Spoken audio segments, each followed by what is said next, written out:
2 weeks today, at 11 p.m, Britain officially leaves the European Union, while Big Ben is now unlikely to bong for Brexit after the House of Commons Commission said that more than £150,000 raised towards the bid could not be used because of parliamentary rules on financial donations. So how should it be marked, if at all? Joining me to discuss this is public affairs consultant and former advisor to David Cameron, Alex Deane, and the journalist and author Yasmin Alibhai-Brown. Good to see you both. Thank you for joining us this afternoon. Alex, if I can firstly start with you, how should we mark leaving the European Union? Thanks, Kamal. Well, look, the reason it doesn't matter whether Big Ben actually chimes or if it's a recording, that's a trivial question. The real question is marking a moment of national significance. Why do people gather in places like Parliament Square at times when you count down on things like New Year's Eve or leaving the EU? It's because we want to indicate a sense of optimism and positivity about the future, both for ourselves and for our country. And that's what I want to be doing on that day, and I hope many others do too. Yasmin, Alex has got a point there. We're marking a significant moment in our history, and why not inject a bit of positivity? We've had divisions for the last 3 years, if not more, in this issue. We need to celebrate, don't we? Well, Alex can celebrate, but 16,140,000 plus people are not celebrating. And I think it's important to remember that. It's fine, people can celebrate, but we're not united on this. This isn't going to be like New Year's Eve.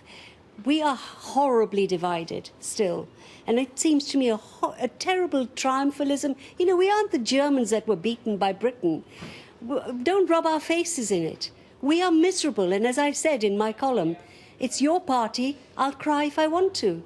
Yeah, of course, Yasmin can feel bad if she wants to. She doesn't have to come. But I would hope that many people would come together and think about the future and our country being aligned together rather than continuing to talk about divisions of the past. I'm not talking about Ramonas or Remainers and Leavers. I'm talking about our national future. Well, I'm not saying this as Yasmin, but I can't believe what it would be like to be a professional miserablist who spent the last 3 years saying everything's terrible and being disappointed when things are going rather well. I want to feel good about our country, and I certainly want to feel good about the future. And that's the point of the celebration. Yasmin? This is not North Korea.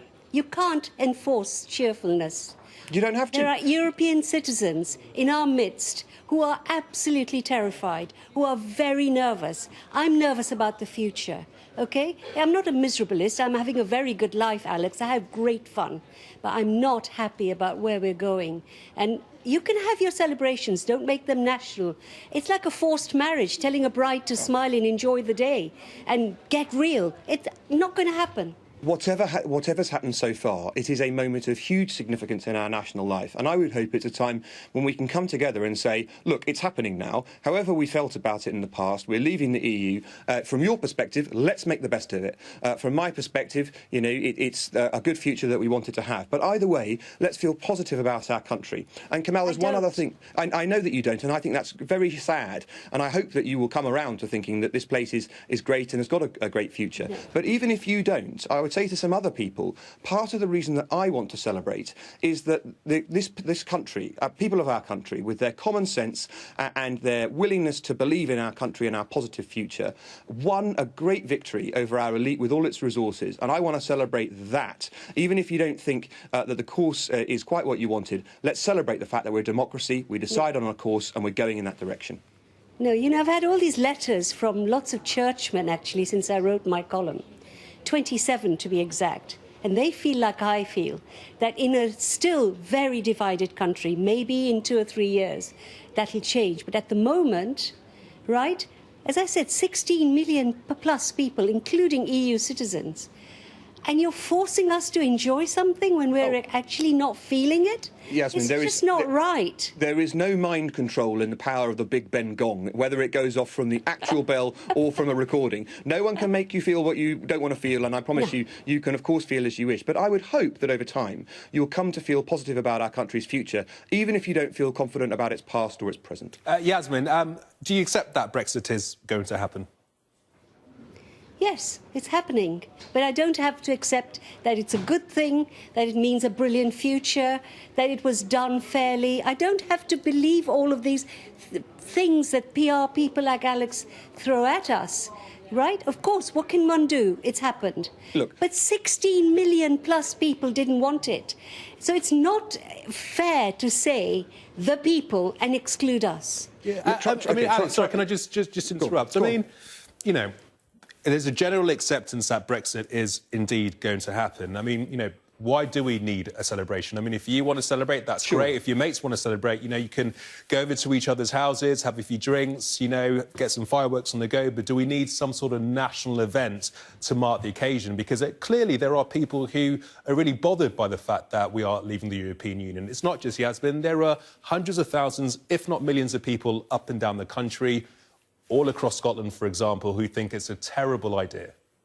Well, look, I can accept, of course, that there are some people who are still not reconciled to the way that we voted, either at the referendum or at our general election, when a party that had the manifesto commitment to get Brexit done won a thumping majority. But that actually, for me, isn't the important thing. Let's take objective things about the future that people might not feel positive about. We know we've got great things to deal with. Let's say climate change as an example. We know that climate change is happening and we've got to deal with it, but people still get together and celebrate the coming of the new year, even though the scientists tell us things are getting to be more challenging in the future, because we believe in positivity and optimism about our future, about our innovation, about the ability to change things with technology, and about the human spirit. We believe in our country and we believe in our future. I would hope that we can do that, even if we think there are great challenges on the horizon. So my argument is, even if you think Brexit's bad, it's a time to come together and believe in our future. No, that's what I mean by the North Korean pressure. OK, I believe in this country. I just don't happen to believe the optimism, the false, fake optimism you're now throwing at us. OK, I am worried for where it's going to all end up. But more than that, at the moment, the wounds have barely healed. And you want us to go out, spend, you know, time celebrating with people like you? Yeah. Have Yasmin, some sensitivity.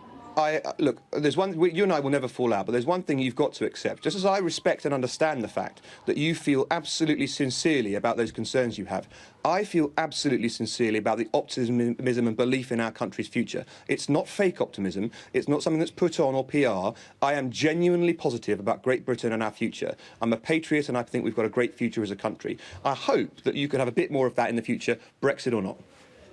Well, I wish you luck. But, you know, I don't have to pretend to be part of this kind of Boris Johnson, let's get up and do it. I don't have to. I'm a good citizen. I want to feel I belong in this country, as do the 16 million plus. Sure. But what we cannot do is be pushed into joyfulness. We cannot be pushed into... Believe me, Yasmin, Alex, I accept that. Just before we go on, we've only got a couple of minutes to go. This whole crowdfunding exercise to pay for the bonging of Big Ben, I mean, what are your thoughts on the fact that under parliamentary rules, it's not going to happen? I mean, I wouldn't mind a recording, so it's a bit of a non-issue for me. But I accept some people feel like it should be the sincere thing. It'll take a moment to understand. But as far as I could say, Kamal, it went like this. Let's have Big Ben bong. No, you can't. It's under repair. Couldn't we anyway? We did it for New Year. No, it cost too much money. How much? 100k. OK, we'll raise the 100k. No, sorry, we went 500k. OK, sounds a bit weird, but we'll raise 500k. No, still can't do it. It's the use of private money for public purposes. It's catch-22. You told us to raise the money, we raised the money, and now you say you can't use it. I think what it's really probably about is people who've never accepted the result of the referendum in the first place and another getting their way and not having celebrated. Another conspiracy, Alex. Well, then why say it would cost this much money so you could do it if you had the money? Go on, Yasmin. In the end, I don't care. OK, Alex, let Yasmin have a word. Go on, Yasmin. Sure. Is it not another conspiracy? Come on. Yeah, Time I to don't stop, care. Play it through a speaker. It's fine. Why do you need to do this? Do you not understand? Whatever their reasons, I don't know what their reasons are. It would be really rubbing salt at the moment into our wounds. Some people who've had amazing 2019s might not have welcomed Sure. Some people who had amazing 2019s and thought to themselves, this is the best year of my life. You know, we weren't rubbing salt into their wounds when we said, OK, you're about the past, but we've got to celebrate this moment as we go into the future and mark a really important moment. That's why we chimed down to New Year's Eve. That's why we're going to chime down to Brexit. I think it's going to be great. OK, Yasmin, a final thought from you? Make a call to Korea for how they enforce these parades. They do it so well. No one's going to make you Alex. march. Time no one's to going to learn. make you march, Yasmin. OK, let's leave it there. Yasmin, Alex, really good to get your thoughts. The debate will rumble on up until we do indeed leave the European Union. Have a good Friday, both. Thank you. Cheers. Thank you.